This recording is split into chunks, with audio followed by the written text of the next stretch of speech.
Hi everybody, my name is Dawn Lord and I work here at Medica Health International. I'm based in East Lancs in the UK and I'm looking forward to speaking with Mandy Vermaak, who has been working with us and working with Nabule. What I would say is, I can see Mandy's just joining us now, but I'll give you a quick introduction to let Mandy get settled. Hi Mandy. And then we're going to start. I've been working as an educationalist for many, many years, but running alongside that, I've been a holistic therapist and doing lots of research and study. I feel that that's very important when you're getting involved in this kind of environment. But what I've got to offer really pales into significance in terms of our next guest, which is Mandy. So Mandy, can you unmute your screen down at the bottom left and we'll get started?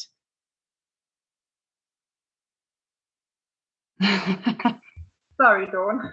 No, don't worry. Hi, Mandy. Mandy and I have communicated frequently in recent months, but this is the first time I've met you face to face. How are you? How are you? I'm good, thanks. Good. And what time is it in South Africa? It's 11 o'clock in the morning.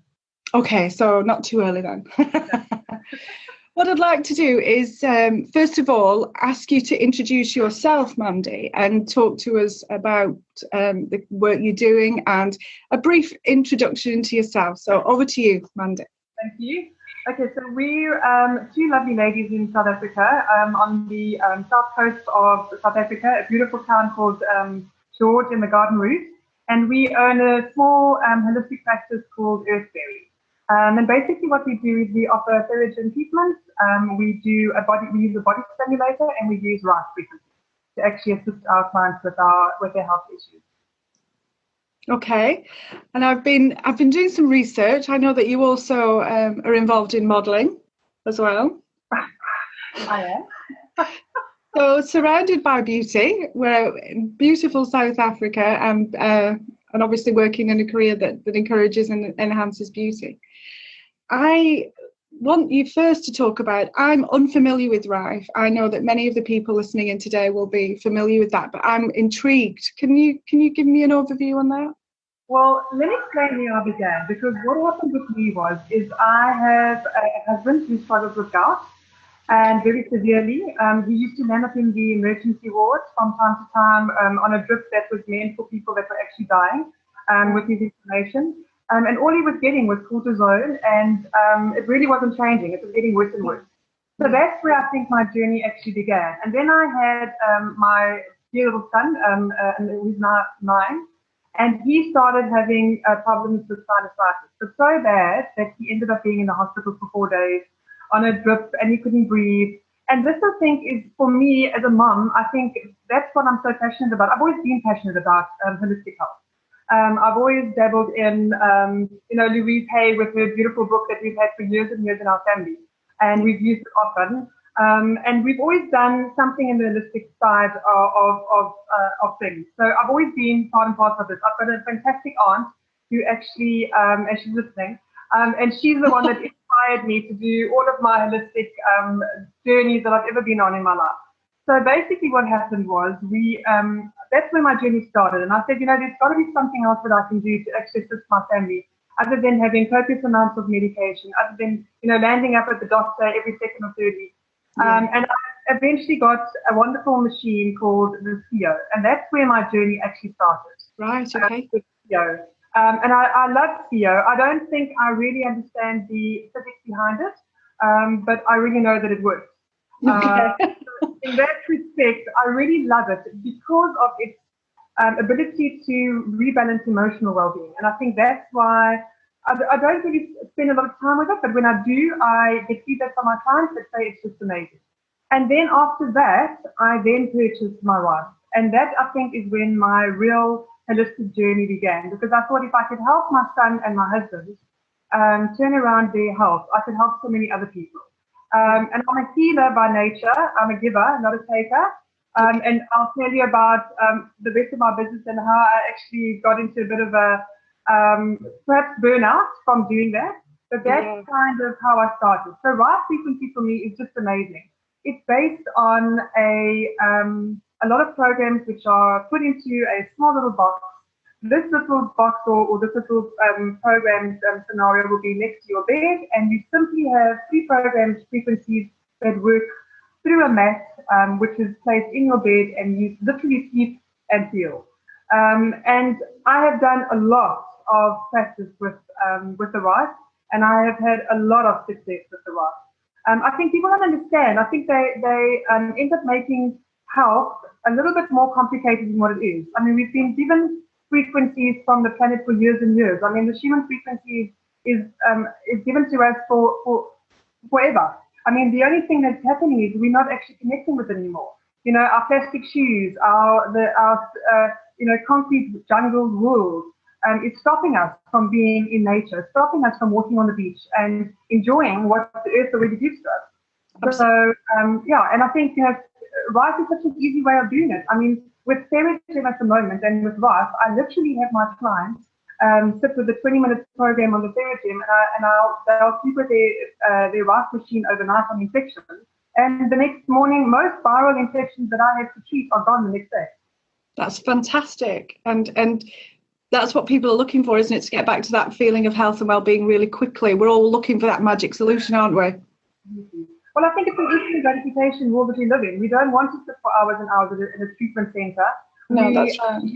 I think a lot of people are going into the way of thinking now they don't want to take copious amounts of medication either. It's not helping. It's not assisting. So in that frame, with that frame in mind, they need something that works very quickly, that's not taking huge parts out of their day to do, and something that they can do while they sleep. And that's what's so wonderful about rice, because you simply don't even know that it's actually working. No, that's right. And there's nothing better than waking up with that feeling of well-being. I think that's really important, particularly on wintry days, particularly here in the UK, where we have very cold wintry days and very cold wintry mornings, and you want to wake up, you want to feel like ready to face the day. So I think you're absolutely right. I think getting up and having something that's sort of worked while you were asleep is fantastic.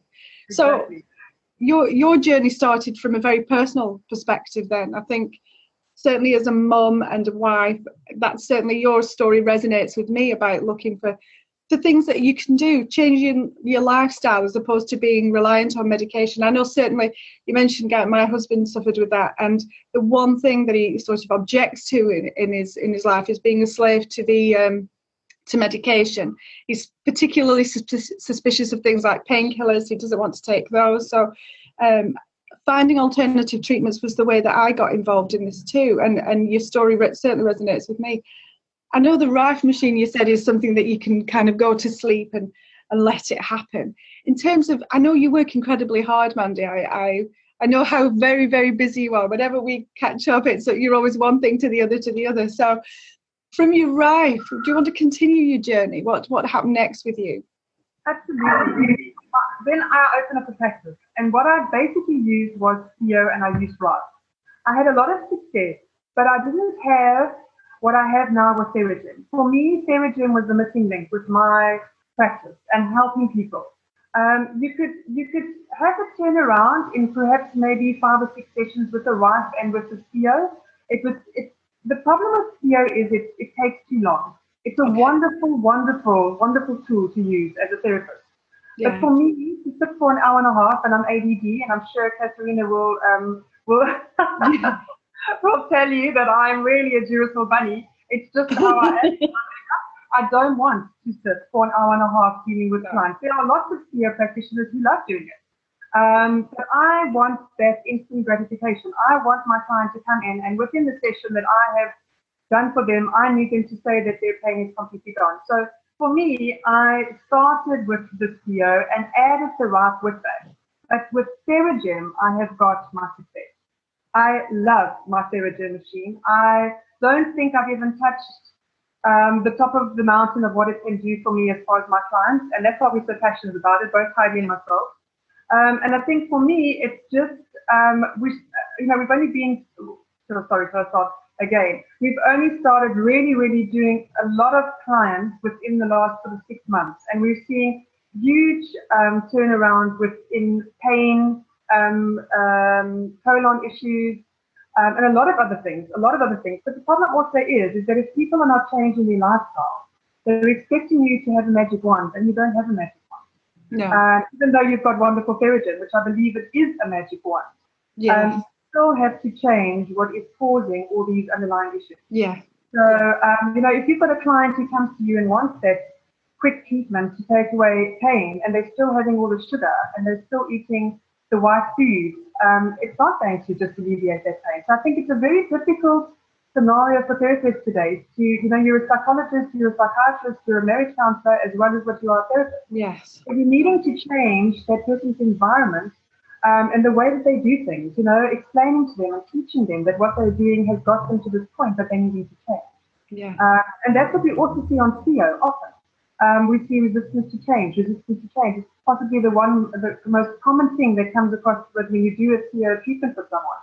Yes. And it's that we don't want to change. We want to stay in that methodical kind of scenario that we're in because that's what we used to. And it's also a complacency. People just can't be bothered anymore. There's too much food that we can get that's easily made. We're not prepared to stand in front of the stove and cook wonderful stuff. We don't want to grow our veggie garden with all our fresh produce. So that's what it is, but people still want you to have a wonderful tool. There isn't one out there at the moment.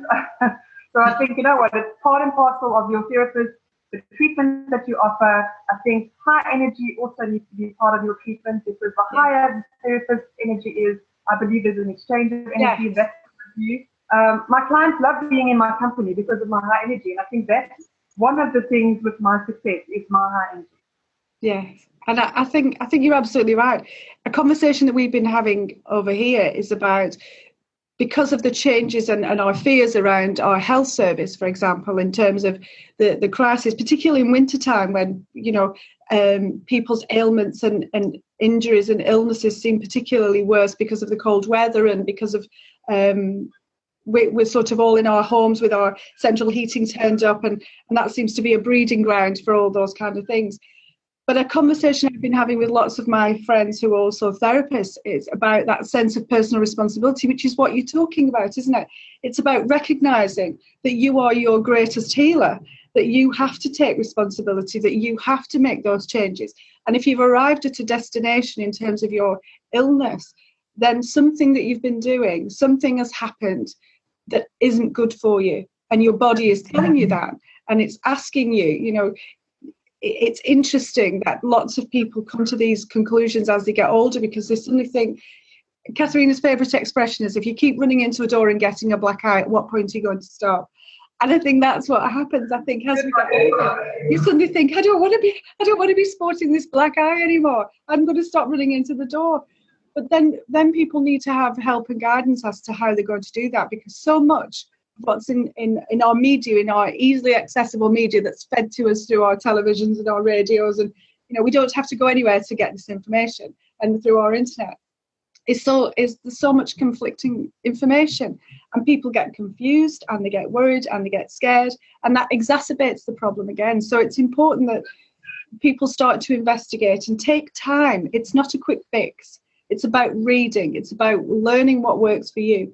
And in terms of visiting a therapist like yourself, Mandy, it's you have that experience, you have those skills, you have done the research, so it's easier to come and speak to somebody like yourself. In terms of your Theragen, do you want to share some experiences? Because I do follow you on Facebook, so I'm aware that you talk about what happens out there and within your clinic, and it's interesting. And there are times when I sort of go, oh, wow. So share some of those moments with me, Mandy. Well, we've had some very interesting clients that have come through, and one in particular by the name of Alice. He came with prostate cancer. Okay. And before we actually dealt with that issue, he came with a severely debilitating pain that he had in his back. What happened was his actual back looked a bit like a tree. The vertebrae shattered. And what had happened is he went off to the doctor in his hometown, and apparently this person said to him that he would have constant pain. He would have to have a fuse, he would have to have lots of back ops. He had 2 gunshot wounds, and he'd had a very, very bad motorbike accident. But he's also a bit of a daredevil by nature, so he does lots of things that put him in that position, which is he's changed, by the way, since he's had 3 months of therapy session with us. He's become a lot and he doesn't need to do those things anymore. He came to us, and he was actually driving, on his motorbike up from Durban when he came to us, because his brother knows me very well. And he actually wanted to take his own life, because he said his pain was so devastating and had been for years and years that he just couldn't deal with it anymore. Yeah. And when he arrived, he saw us on the exact same day that he arrived from home, and he came to us and he had a session with Theragen. We put him on the Emerald Festival Elation scheme, and then he did Emerald for about 60 minutes. And he literally left without any pain. The next morning, he came knocking on the door again, and we said, "You don't have an appointment. What are you doing here?" And he said, "Well, he's going to sit here because he's not leaving unless he's had another session just in case it comes back." And it's never came back. So he was completely blown away. And he started his treatment with us as far as the VBL treatment with the cancer protocol that we offer. And we brought down his PSA scores from 9.5 to 8.2, and that is after 3 sessions. Wow. So he's our biggest success story at the moment, in the sense that he then decided after his 3 months treatment, although the PSA level wasn't completely as low as what it should have been, he was so adamant that he could tackle this on his own. He went off to a place to go and teach overseas, and he's still got his wife, which is programmed for his cancer, and he's continuing doing that, and he's changing his lifestyle. And I think that's just wonderful that person has seen that within themselves, that they know exactly what they have to do, and they know that to tackle whatever it is that's coming, towards them. So I think for him, we miss him. We miss him a lot, because he actually brought in such a wonderful energy. Yeah. And he was one of the particular people that actually loved the CEO. He said it was very interesting that when I started doing CEO and with the Theragen together, he would actually completely feel the energy within his body. So it was quite powerful. As you said, he was a thrill seeker. So it's, as you say, this has kind of been the turning point for him.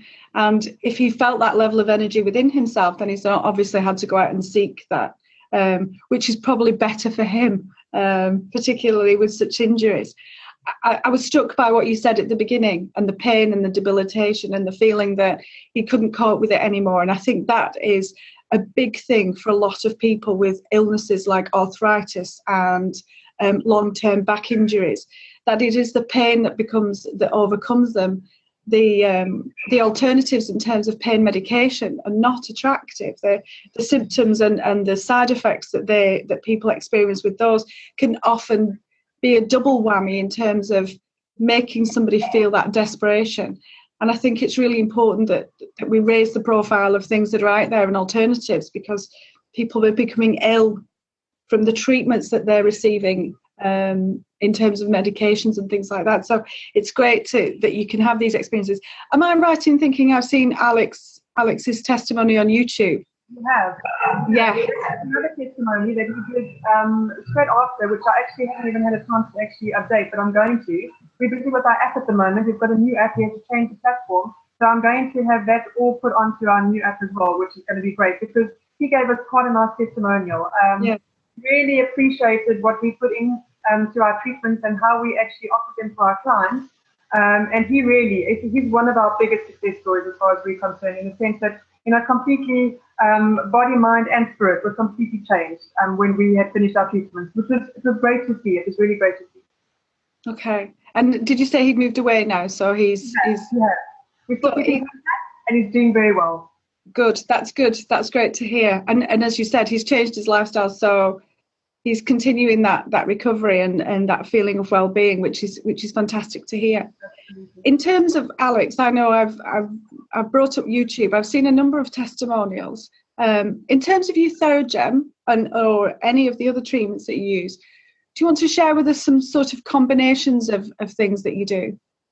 Well, how we work at the moment is we do a combination of things together when you do a Theragen treatment with us. So we've got a device that's called a body stimulator. And what we do is, first of all, the person will lie on the bed, and we will have the wife underneath them, so that's on the mat. I will decide what program will be put in place depending on what the person's issues are. We then have their ankles put in a holster, which this machine's at the bottom of the bed. This body stimulator moves the body from side to side.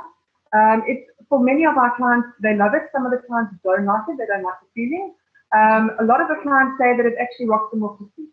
And that realigns spine. I found that through a lovely therapy session that by someone who does it in the UK called Ton Ren. And this person, through researching and getting some of his books, he actually explained that most of issues start off in the back. And he believes that if he got rid of all the stress in the back and released all the tension, you could then actually get rid of back pain. So what I used to do is, or still do, I would have a wonderful massage gadget, which I actually bought years and years before I even thought of even becoming anything like I am today. I bought it for myself because of the way that it is. It's got a very heavy head, so you can actually put it over your shoulder and you can massage your own back. Oh, fabulous. No one massages your back, so you always have to do it on your own. So I thought this was a fantastic gadget to buy, and I never knew in all my wildest dreams that I would be using it on my clients daily. So what I do is I massage until I've got absolutely no pain whatsoever in the back. And then we lay them down on the mat. I usually use perhaps maybe a backache on the right. And I'll put them lying down with their feet in the holsters, and this will sort of give them this gentle movement. It naturally realigns the spine on its own. So there's no necessarily, you don't necessarily have to push invertebrae or anything like that. It does it all on its own. For me, that is part and parcel of people's issues. And then what we do is we then do lateral steam. So we have found with that, the whole thing together just is amazing. It's a 20-minute session.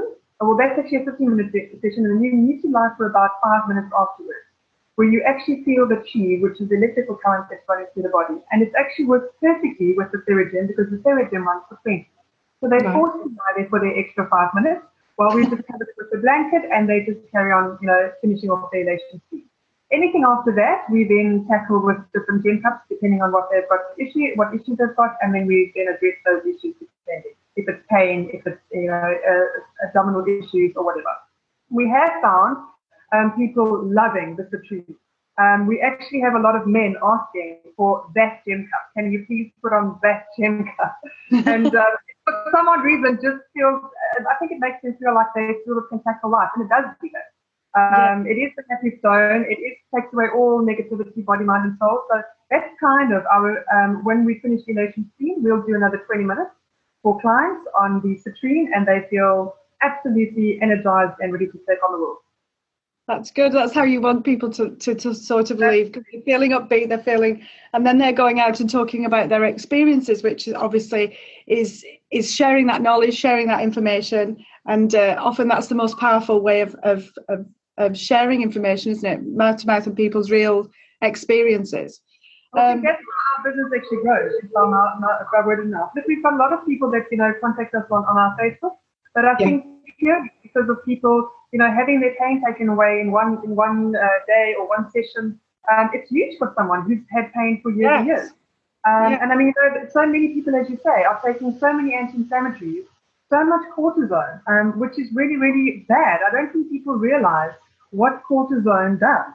I mean, besides the weight gain that most women have or experience when they're taking cortisone, numerous other things that are happening inside the body. And I think it's too easily given. And people just, sort of take it too easy as well, just assuming that it's going to fix everything, but it doesn't. It's plaster, so. And I think it masks. I think it's not.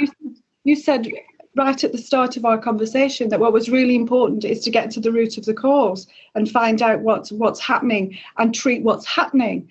And I know certainly in my therapists that I work with, that's something that I've read a great deal about. It's you can be treating one area, but if you're not getting to the root cause, and I think in terms of painkillers like cortisone and cocodamol and those kinds of things, you're masking the pain and not addressing the issue, and people go on to have other issues manifesting because they haven't dealt with the root cause. They're then adding to those concerns with painkillers and tablets that mask, and then moving on those things that exacerbate. So I think we've already said this. It's important that people take issue with what's happening to themselves.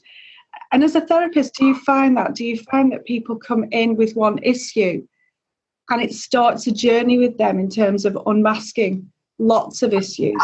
Absolutely. I think, you know what? I think for me, it's mostly pain that brings people to our doorstep. And in so many different various and forms and whatever. But the thing is that once they start with us and they realize that the pain is just one thing that's actually reoccurring, and it's just probably, it's a journey. It's a journey of starting somewhere, doing something wrong. It's, I explain it when we do CO. There's alarm, adaptation, and exhaustion. And very often we are already alarmed by certain things that happen in the body way before we get all of these issues. And we never listen. We get a sore knee and we don't take heed of it because we're not wanting to move forward. So we end up taking an anti-inflammatory. And then 40 years down the line, you end up having a knee replacement. And if you had listened right from the word go, you wouldn't have been suffering with all of those issues. And I think this is it. People just are not, they're not connecting. I think this is the whole thing. They're not connecting with, as you just said, with listening to their body, changing, starting yoga if they need to, de-stressing, take time out for yourself. Listen, I'm a big one for that because I don't even take time out for myself. It is what it is. You're trying to follow that carrot, you're trying to make that extra buck. It's what it is today. Money makes the world go round. We all have to have it. But you need to have that time management. You need to take time out and say, you know what, an hour we are going to yoga, or I'm having aloe vera to help my digestive system for a change, instead of having all the other drinks that I'm having. So I think, yes, it's a research. You have to research so much. I think Google is the most amazing place. When I was younger, there was no Google. No, that's true. Now, it's so easy. It's so easy, although there's a lot of nonsense that you don't want to read on Google and you in the researching, but there's a lot that you can. I follow David Wolf. I think he's just the most amazing person in the whole wide world. He came and he spoke in Neisner, and he is just the most energetic person you have ever met. He's just really, he's just such an icon as far as raw goes and energy goes. And I think, yes, it's a journey that you take within yourself. You either want to be healthy, you either want to take responsibility for your health, or you don't. And I think a lot of people are waking up, but I think there's a lot of people that still need to wake up to that realization. I think the consciousness is changing, but it needs to change a lot more. I think it's you mentioned Google then, which of course is where lots of people find information, and you're quite right. It's fabulous having something in your home that at 10 o'clock at night, when other outlets may be closed and you're feeling, you're left alone with that pain, or you're left alone with that concern, and it's niggling at you and it's saying, get some help. You can go onto Google and research these things. It takes me back, though, to word of mouth. I think what's really effective is that people who are new to this environment and new to self-treatment and healing, is that there's a lot of information out there that is contradictory, that people are concerned some of the treatments appear expensive, or some of the supplements, if you read one thing, it's fabulous. If you read the other thing, then it's concerning, and people can feel that it's a minefield. However, if you're speaking to somebody, as you've said, who has long-term pain or a long-term condition, and they've received some relief, and it was nice and straightforward, then that's when a person will believe there's some credibility to that. So I think events like this are really important, that people can tune in and listen to and see a number of opinions, but all really coming from the same perspective, that people are all trying to do good. And I think in terms of research and healing and well-being, it really is, I think you're right. I think the consciousness is being raised about how we look after ourselves. And it's critical that we look at everything. It's holistic, isn't it? It's about the things you think, the things that you eat, the things that you do, and how that resonates with your body, because we're all individuals, and things that work for some don't necessarily work for others. But I enjoy those kinds of conversations with my colleagues and friends about the information that they've read or the things that they've tried and new treatments. I think that's really exciting. I think it's an exciting time to get involved in this kind of thing. And I think particularly, as you said, about self-responsibility, I think that's the element that we need to promote, really. I think, what is very important for me, what I love, we do essential oils. We love young living. And I think I explain to a lot of my clients who come, It's a very easy mathematical scenario. When you have a look at the frequency of the body, a healthy frequency is 62 to 68 megahertz. So for me, it's a no-brainer. All we have to do is maintain that level and go higher. How do you do that? Frequency. So any frequency that you're using, any oils with high frequency, the way that they make Young Living, I will never use another product. Because I know and I've experienced Young Living's ability to help things in such a way that if they say they're creating abundance, they create abundance. The oils are so wonderfully made that we've done an exercise, for instance, with children with fevers. I have a 9-year-old, and as he was growing up, he used to have a lot of fevers. It used to be sort of over 40, 42, very high fevers.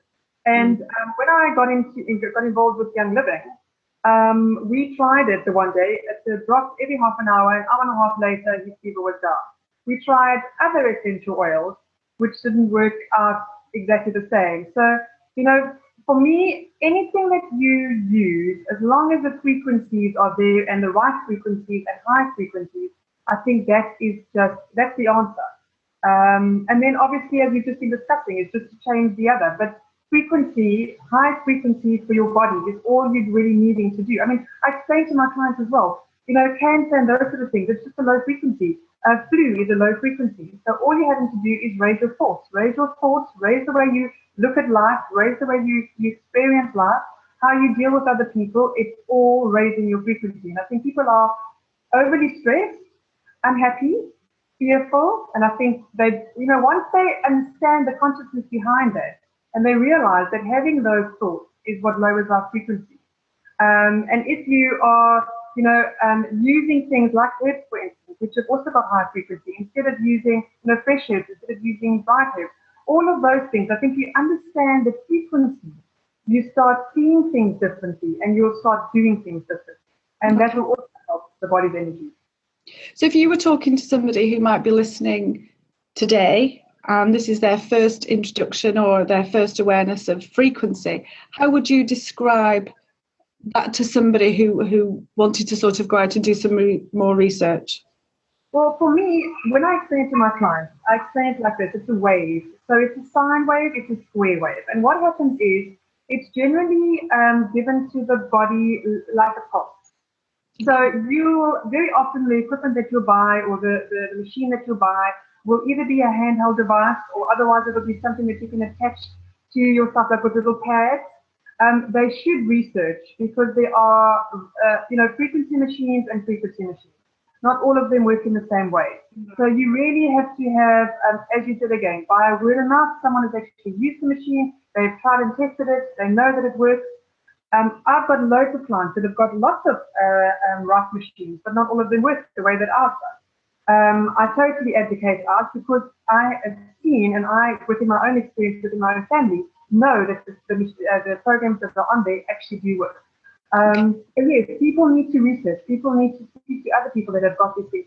But for me, frequency is about, it's a wave. You'll feel it in different pulses. And certain frequencies kill pathogens. That's what Will Rice did. I mean, that's what his entire research is around killing pathogens. So people don't understand sometimes the difference between a rice, for instance, and a beamer. A beamer raises the frequencies of cells so that the cells can start healing themselves, whereas a rice kills pathogens. So a lot of people get confused with things like this because they are not researching enough. So I think clients who are wanting to buy certain devices need to not just go as an impulse and buy something, but really need to research and read about what it is that offers the body so you get the best device that possible. Yeah.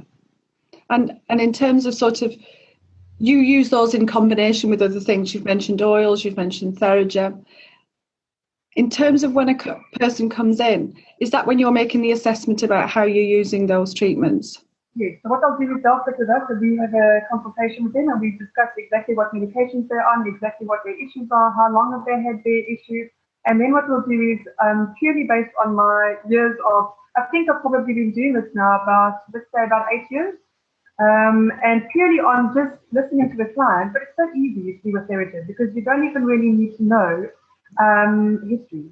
because Theragen is so easy to use, and you just know, the gem cups that Theragen comes with is quite frankly all you really need. So, I'll just give you an example, and I'm just, veering off the topic, but we had a gentleman who came in towards the other day, and he said to me, he's getting lame in his arm, and I said to him, but I can help you with Theragen. So I explained it, and he said, no, I'm a scientist. That's not how it works. And I said, but you don't, I understand that you're a scientist, but I can certainly help the pain in your shoulder. So he said, but you haven't even asked me where the pain's coming from. So I said, well, I don't need to know where the pain's coming from. I need to know where the pain is. I can put a whole lot of other devices on that's going to assist and sort out the pain. And he couldn't get it through his head that I could help him in any which way or form without knowing exactly what had happened. In the interim, he went down to Cape Town, went and saw a whole lot of specialists that cost him a fortune, only to find out it was a rotary cuff issue. They are not going to be able to do anything for him long term, and he's going to need to come back and see me. So he will start doing treatment very shortly. Okay. So, sometimes even just, you don't necessarily need to hear the entire case history of someone. I don't feel that I do. I feel that I need to know the necessary issues that the person's dealing with at the time. And I feel the Theragen for me is like the ultimate device in changing and setting bioterrain for people. So it's setting the body for healing. And in so doing, the body changes the energy that it's using. It's immediate. They feel the effects of the Theragen, and with that we add then the rice and the body stimulators purely as a support mechanism for what the Theragen is. So, the body stimulator is just realigning spine, which just makes you feel much better. It gets everything working properly. The rice is then assisting with, very often, I have it on solfeggio frequencies, being the most healing frequencies that were ancient frequencies that were given to us years and years ago. So literally I have them punched into or programmed into my rice, and I run that for many people. Some people can't actually handle those frequencies, so then I'll use something that we use here, which is called rapid response. So it's all the frequencies that I have that I've got from lots of people in this industry that's been sort of passed on to me, and that we run for most people. Children, they just really work very well with that, with the rapid response. In fact, what I'll do with children is, especially, we've had loads of kids with chronic chest infections. 2 kids in particular that I can tell you that they came for, the one little boy had to have a tooth removed and couldn't go under anesthetic unless he had his chest infection cleared up. And we literally did this in one session. So we had elation spleen, and we had diamond and carnelian, and we had it shining on his little chest. We had rapid response on the right. And literally, he went to the doctor the next day because his mom couldn't believe that it had gone, just to make absolutely sure. And the doctor's response was, this is not the same child. Wow. And we've had many results with that. And I suppose that's, again, going back to that's a really positive experience for that young man to receive treatment when he'd been told that it wasn't possible, to then come to you and experience a different treatment and have his eyes open. And that's part of raising our consciousness, isn't it? It's about educating young people about the things that they can do to help themselves. That it's not just a one solution or one size fits all in terms of medicines and medication. It's about opening your eyes, and that's a fantastic lesson for a young person to learn. Absolutely. I'm going to, because we've talked a great deal about treatments and what you're doing, I think it would be important to us to recognise that this event was born out of your experiences with a young lady from South Africa who you came into contact with. I'm trying to calculate quickly in my head, about 6 weeks ago from my experience, but you're going to... you're saying on about 8 weeks now, so it's about 2 months. And my understanding is of the story is that you were contacted by the Bobby Greenhouse Foundation because of Nabule and the state of her skin and the septic sarcoma. But my involvement started 6 to 8 weeks ago and has been over here in the UK. I'd like you to share your experiences. So can you tell us a story, Mandy? I will just share that you've been sending pictures and updates, and some of those pictures I've had to force myself to look at And I think that's really important to say to people. I will say that we set up the GoFundMe page, which is obviously linked to within this website, and you can go and donate on the GoFundMe page. But I put the latest picture on last week, and it was removed because it was so disturbing. They want media pictures to be that everyone can look at them. And for me, when I first saw this picture and I first read this story and the words that you had sent across, it disturbed me. I was thinking about it all evening. I was going about I left work. I was thinking about it. Those words resonated as much as the pictures. And I think I have had to force myself as a person, because I believe myself to be a good person. And too often on Google and on Facebook, we see graphic pictures and we scroll past because they're too harsh to look at. But because of my involvement, I've forced myself to look at these pictures, and they are very disturbing. And I'm going to hand over to you now, because I feel like I'm hogging this bit of the conversation, but I just wanted to share that with people.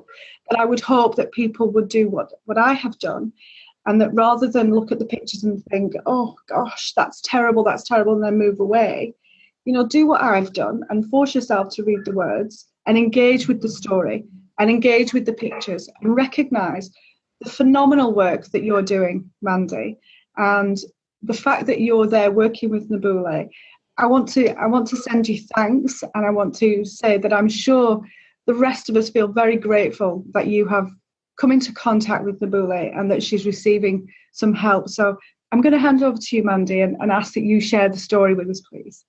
Thank you. Let me tell you a little bit about, before I start the story, when I started doing any of my holistic treatments, I never ever wanted to deal with cancer. Okay. For me, it's a very, very emotional journey that you take with a client, and I'm too soft-hearted and I get too emotionally involved with people. So I couldn't continue journeys with that. And I used to turn away a lot of people in my previous practice. But when Heidi came along, Heidi was part and parcel of the Facebook group for Bobby Greenhouse Foundation. Okay. Because she suffers with migraines, and she actually gets her cannabis to help her and assist her. And when she came upon Nabule's story, she said, we've got to help her. And I said to her, Heidi, I cannot help anyone like this. I can't go there. I don't know enough. I cannot help people with cancer. I can do the pain and all the other things, but not this. And she insisted and insisted. And eventually, it actually just completely came about by, within a week, Nabule had landed on our doorstep. And we really thought that we could assist her with the pictures that Heidi had seen on Bobby's Facebook page, which did not look like anything that had arrived when we got Nabule. Okay. And when she arrived, it was exceptionally sad. This poor girl had literally the clothes that she had on and her little suitcase with hardly anything in it, and she had come for help. The Bobby Greenhouse Foundation has been unbelievable in trying to keep her infection under wraps and keep her going on her cannabis, which was frequently supplied to her. Bandages were supplied to her, everything she needed. They did the most amazing job. When the Nabule arrived, that afternoon, I decided, shame on her. We felt so sorry for her because she came from a very long bus trip. She was exhausted. She was hungry. We gave her something to eat, and I said to Heidi, we need to start treatment immediately. We had a very short period of time that we needed to fix or help or support Nabule in any which way we could. But when Nabule took off her jacket, I realized that what had arrived was definitely not what we were expecting, and I didn't know that I could raise my frequency to the extent that I have to actually support Nabule every single day, ongoing, to do treatments, to clean wounds. I didn't think I had it in me until I met Nabule. So she's really raised the bar for me and forced me to actually do things probably divinely guided that I needed to do. I lay Nabule on the therapy machine for the elation screen, and I was going to do the BBL immediately afterwards. So after she'd had something light to eat, because we don't want to let her feel too full, we gave her something lovely to drink, and we laid it out for a treatment. I put all the lights in place, and then left her comfortably and explaining to her exactly what we were doing, and she was comfortable when I left the room and came to speak to Heidi in complete shock. Because I said to Heidi, I don't think that I can do this because I don't know what she's even got. This is not normal. But something in the back of my mind was really quite disturbed. I was quite disturbed by what I see. And I thought it was just pus that was coming out of the wound itself. Yes. But when I went back again and I looked closer and I sort of moved the light again, I realized it was full of mass. And this upset me even more. So with this one in mind, we had to put her in a B&B that we had organized for her to stay. These people were going to look after her. And that just turned into a horrible, horrible nightmare. You do believe that there are people out there that have a humanitarian quality about them. You do. Yeah. I believe that everyone has an innate ability to help another person. But I have learned in this experience that people would rather be as macabre as looking at things rather than acting upon it. And I have to be blatantly honest because this is what we've been through. We have sent out so many Facebook posts and so many pleas to help us with clothing, with anything, just assisting with Nabusle, doing something with Nabusle, anything. We have had probably 3 people bring clothing for her. Thank goodness, because we needed a lot of clothing for her as the weeks went on. Yeah. And that was all. I mean, other than I'm not disparaging what you guys have done, but literally just pleading to people to help and assist. And it's actually quite sad that 3 people came and said, well, we will do something for you. Here is a lovely little bag with all little lovely things for Nabusle. We then ended up having her in this B&B where after the first session with Sarah Jim, all those maggots fell off. And we were sort of completely elated by this because this poor girl was actually experiencing, I mean, I don't think anyone realizes what that must feel like, is to have something gnawing and eating at yourself whilst you were alive. We had doctors that we had spoken to people saying, I hope you didn't remove them. But you know what? In a controlled environment, I think they could do well. But just imagine what must be going on in that poor girl's face and ears because I had to pull them out of her ears. So, I mean, and she's asking me to please remove them. And the worm, which was about this long, that came out of her ear. So, I mean, that for me alone is like, I mean, you don't even want to wish this on your worst enemy. No. So, with that in mind, the maggots fell off, and I then contacted Katerina and I said to her, listen, you're going to have to help because this is more than we thought we could ever deal with.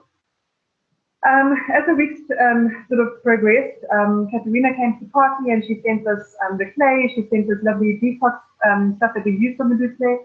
It was really a very, very hard journey for her. Although, amazingly, she had no pain. We eradicated that. We eliminated the pain that she had. She used to have 2 painkillers just to keep her through the night with a headache. But other than that, Nabusle was pain-free. So, so as the weeks went on, we continued treatment. But the unfortunate thing with Nabusle is because it's been left so long, this, apparently speaking to doctors at the hospital now, said that this should never have spread like it has. It should have been dealt with right from the word go. It was an extremely small little, mole on the side of her face that was, she apparently explained to us it was sore, she scratched it, it ended up getting bigger, she went backwards and forwards to the hospitals, they never really treated it, and it ended up being as it is today. Yeah. She's also not someone you can just converse with because she doesn't understand. She has broken English, so you can't really sit and have a conversation. And I think part of it is because of the cancer almost, I think, eating up most of the one side of the brain. Yes. So eyes are very rapid. They're not very controlled.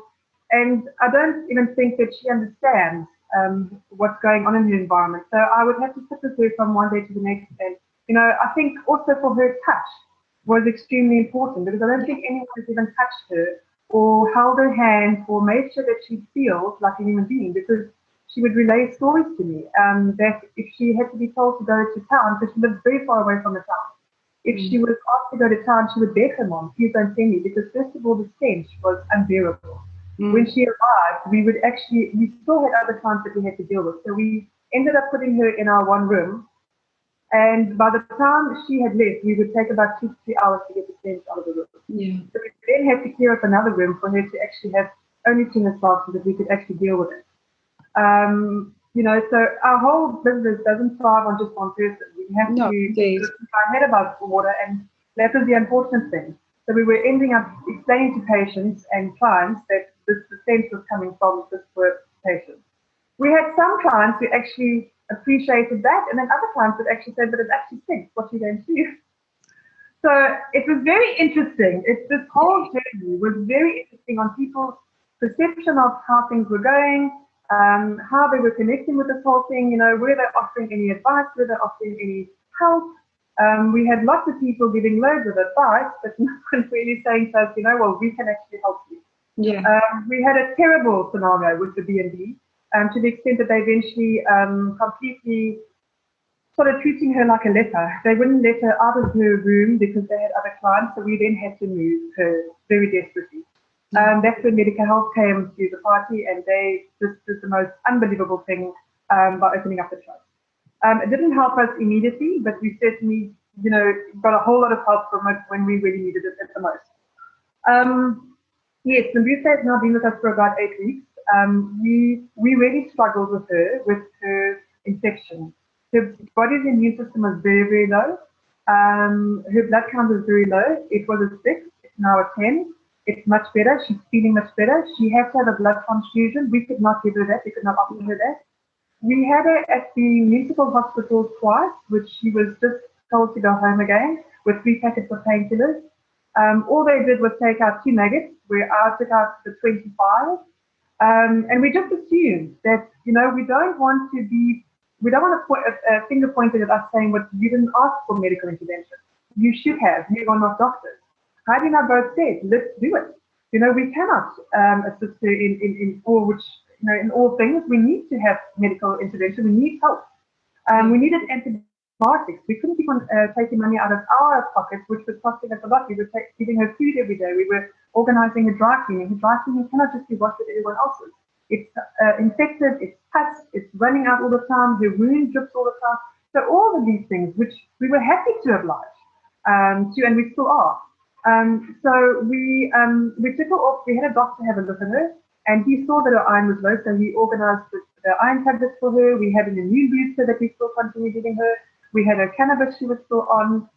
But I think, with hindsight, as this whole thing has progressed, and with her being in the hospital now, I think speaking to the doctors and them also realizing that she has fallen through the cracks, there's very little that we can do for Nambusa now. And my heart is saddened by this, because we have just got word now from the doctors saying they wanted to give her 2 sessions of radiation, and she doesn't want it.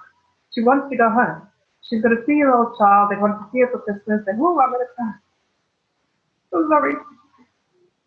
It's a lot to take on, isn't it?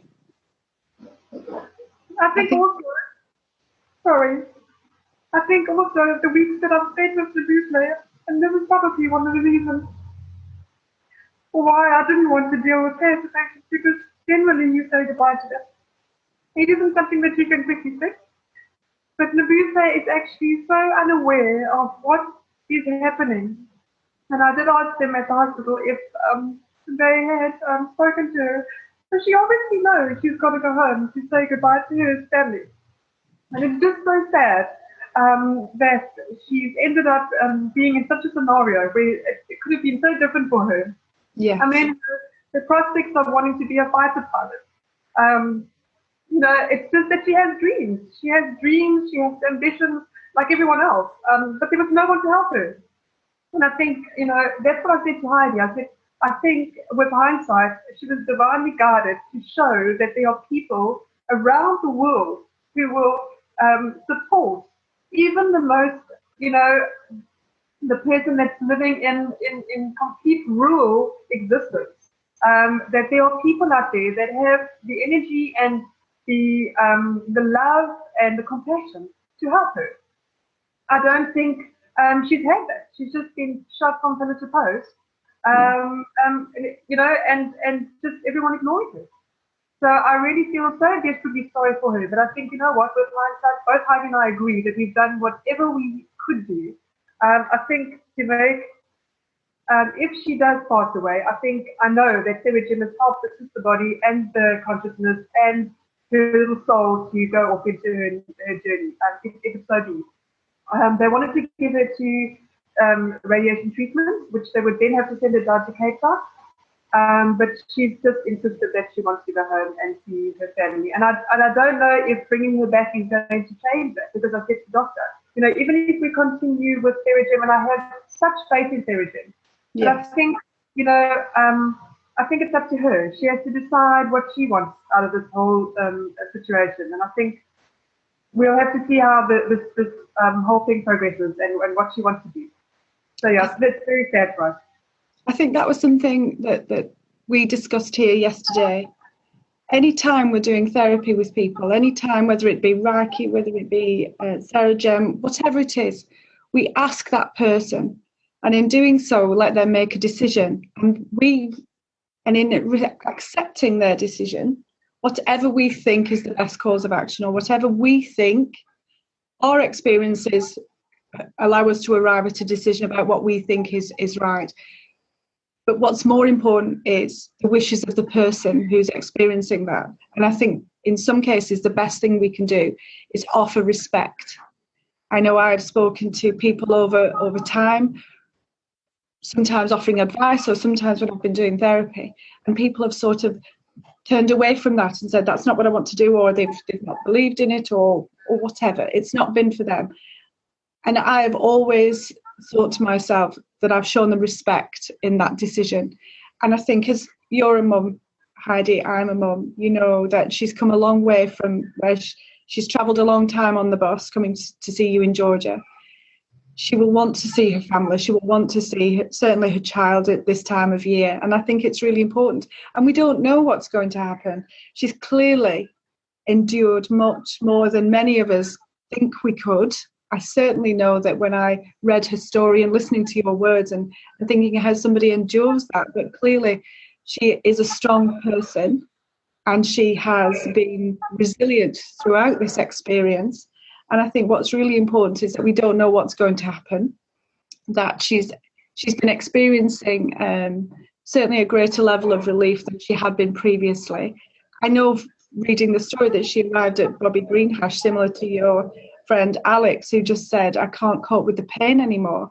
And to hear you say that she's not enduring that pain because of treatments that she's having. And as you said, there have been other things too, the touch, the human contact, the compassion. She is aware that people around the world are paying attention to her story and are interested and are sending her their very best and wishing her well and sending their energies to her. And that in itself is I think, comforting in that respect. For you, this experience has been incredibly challenging because you're at the coalface, aren't you? You're there, you're writing and being very reactionary to what's happening. We obviously get updates. And I know that there have been times when we've been waiting for updates and you've just been running backwards and forwards. We obviously feel somewhat that we can do all we can do from this distance, but that's limited in terms of comparing to you and being there and active and involved. I know Katharina and I were talking about this yesterday. Katharina's very moved and very, very touched by Nabula, as are we all here and following this story. And I think it's been very important, certainly for me, and I don't want to be selfish in this, in the sense that you said yourself when you first started this, you'd said no, cancer was an area you didn't want to get involved in. But you've pushed yourself, you've grown as a person in that respect and forced yourself through barriers that you previously put up. I know I myself I prefer to live in a world that's nice. I choose to look at nice things. I choose to surround myself with good stories. And I know that this has been a very heartbreaking story and a very challenging story for me, certainly, to read to. And I think what's been important for me to take away from this is that there is a collective of people out there. And you've said, you imagined everybody had an innate sense of humanity. I think we're seeing that. I do think we're seeing that. Where are you up to now in terms of your own Christmas? And what are you doing next in terms from here? I don't think I've ever seen it, but I will do after my last little scenario that I had to deal with and keep my head on straight and just focus. And I think after my hour now that I just had a little chat with you and relaxed my nerves. Yes, then I think I'm going to start celebrating with my family, and I'm going to take, for the first time in 4 years, I'm going to take a little relaxed holiday for a week, and then get back into swing of things in the new year. But yes, I think we need to get her on the bus at the moment. This is what we're struggling to do. It's Christmas. We can't get her bus ticket. She missed the first one that we booked for her. So that's our stress at the moment. Sheldon, as he's known, is going to try and organise that. They're busy doing it. So that, I think, is just one more task that we have to do before the end of the year. And I will feel happy if Nabu stays with her family and she's enjoying her Christmas day. So Yeah. that's the last thing for me to do before I start to celebrate Christmas on my side. So is Nabule hopefully heading off today? Well, yep, we're hoping to. We're trying to get her a ticket, and this has been a bit of a crisis for us because the buses are full. And Saturday, we need to get her there by the weekend. So we're all busy phoning different bus companies, and that's a bit of a stress at the moment. So So she's waiting in the hospital still. I would have actually loved to have had her, so that she could have said hello to everyone today, actually. Yeah. That's what I had. But we don't want to take her or move out of the hospital in case she's having to stay there one more night, because the doctors have organised that she stay there until we have actually got her a bus ticket, which has been phenomenal. They have been very, very kind up until now. And that's good. I mean, at the forefront is really her comfort and the fact that she's got somewhere to stay and somewhere where she can be looked after. So that's really important. So I agree with you. It would have been lovely to have said hello, but obviously. Yes. And you know what? I just want to say thank you to everyone. You know, those people that have been watching the Facebook posts, and those are the people that have been sending, all the wonderful best wishes and whatever. I show her these things. And she understands that people are doing this for her, and she would often say to me, please say thank you to the people. So she's very aware of the people that have been around the world, praying for her, giving her healing. She's daily, I would show her how people are saying on Facebook, lots of love to her, and she smiles when she sees all that. So I think part and parcel of everything that we've gone through with her, she has been very connected to all the people that have done so much for her, and I've made sure that she is connected that way, so that she understands that there are so many people out there that are actually supporting her in her journey that she's going through at the moment, which for me was very important. I was going to say, Katharina's coming in. She's going to come and say hello to you, Mandy. I saw her. Did you? I'm going to bring her in. The joy for us is that we won't have the fear of technology, Mandy. The pushing all the buttons because we're here. Hey, Mandy, how are you? Thank you for talking. It was really good, and really to see and to hear your experiences, to hear it firsthand, to bring that across to people. It brought tears to my eyes, because having looked at the pictures and following the story, and this is what touched me so deeply about the whole story with Nabule. I remember the first time that you sent those pictures, and I was actually so angry. Why do you send me pictures like that? What have I got to do with this? And then, it dawned upon me because of what you wrote, and that night that you wrote, the next day that she arrived and that you treated her, and the horrible things that followed out of it.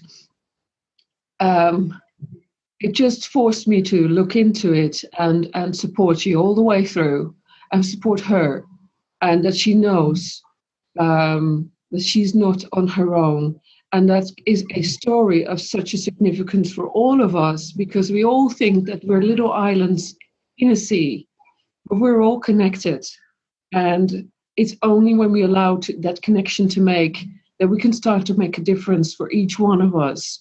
And you and Nabule has reached out. And one of our clients here said not too long ago, Nabule is really a beautiful soul. She's reached out to the light. And I'm thinking then on Theragem and on yourself as a person. And she's forced us to make a difference in this world. She's such an inspiration to that. I know that there are a lot of people out there with so many issues, even around the corner of our own houses. We can't reach out unless we really, are forced to. And I think that's what this whole conversation and this whole action afterwards has shown us, that if we don't, it's the same as we getting a disease, a condition. We are only then we are forcing ourselves to step into action. And that's why we organize this day, so that we give people tools to step into it before this happens, because you don't have to go through that process. We don't. So thank you very much. I think also, what I'd like to say just to end off, I think, Nabusle, coming as she was, I think exactly what Dawn was saying. When you look at these things on Facebook and you just scroll past them, but there are so many people out there, and I would never have helped Nabusle. I would never have gone out of my way and said to myself, I will help this girl. If she had not been forced into my space and said, you will help this girl, because if you don't help her, no one will. And I think that it is just about that. It never is a pretty thing. You know what? You can get loads of clients coming in with just a pain, just a sore shoulder. But in actual fact, there are so many Nabusles out there, and no one looks at them because it's too ugly. They don't want to. Exactly as you said, Dawn. I'd rather see the better thing of life, the better side of life, than see that. And I think that's, that's what we have to give to Nabusle. We have to thank her.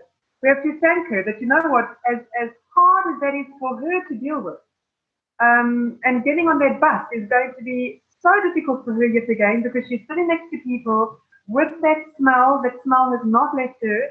And she has to be closed up completely, because if not, she could be in terrible trouble. The bus company can tell her to get off because of the health issues that we have.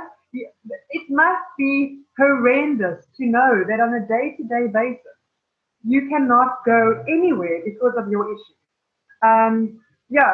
It's a definite eye-opener for me, and I tell you what, I blessed her so much in her journey going forward. And that's what was very sad for us to put her on the bus right now. Because it's been such a journey for the two of us, especially Heidi. But I think especially because of me, because Heidi really deal with her. So I have literally had her every single day where I have had to sit with her and chat to her. We've had tea together. And bless her for creating this day. Bless her that, people out there actually see what we're doing and know that there are people with, huge hearts that can help people like Nabusle.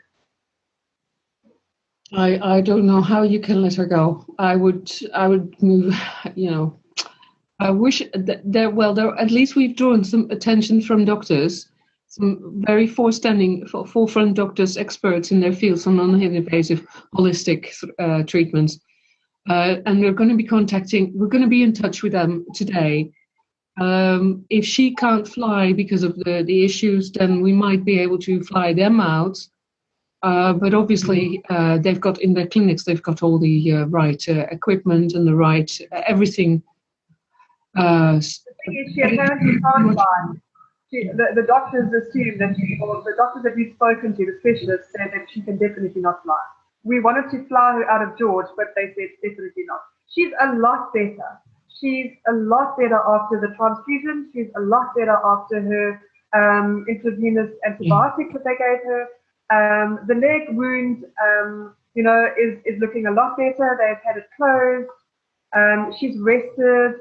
And she sleeps well. She can still do so many things for herself. It's just so sad. It's just, she when you speak to her, she understands you. She probably won't communicate as much because of her language barrier, but she is a strong woman. She's still fighting and she's still continuing. So, from our side, if there was any more that we could do to support her, we would. But I know that she's missing her 2-year-old. She's already missed his birthday in December. His birthday was on the 6th. So, and she wanted to go home for that. And we said, you can't go home. It's for her consciousness doesn't relate to us keeping her alive or going home for her son's birthday. And you almost have to be a bit harsh with her in that respect and say, well, you can't go because we're spending so much time and so much energy supporting you and helping you to try and get better. that's not a priority. And, in their lives, that is a priority. Her priority is, she's been dealing with this for 11 years. It could go on for another 11 years, but she's now missed her little boy's third birthday. So, you really pull between, so much emotion with her, but it is what it is. We know what we're having to do to support her, and we know what we have to do for her while she's here, and that's more important than anything else that she's got to do at that point in time. So I can only thank Medical Health for all that they've done and the support with the trust and everything else that they've, sent to us. And we've used everything and we've done whatever we could from our side. Even to the extent that I went and got her library books so she could read about being a fighter pilot. And she loved the books. So we've really, I think with hindsight, she's experienced so much, something so different to what she's been experiencing. With people around her that are, caring about her and caring for her that she probably didn't have before. Thank you. Thank you, lovely ladies. Thank you. Thank you, Mandy. Happy Christmas to you, lovely ladies. Probably won't see you or talk to you again. So yes, and thank you, Katharina, for this. This has been amazing. Thank you very much, Mandy. I've loved talking to you today. It's been fantastic.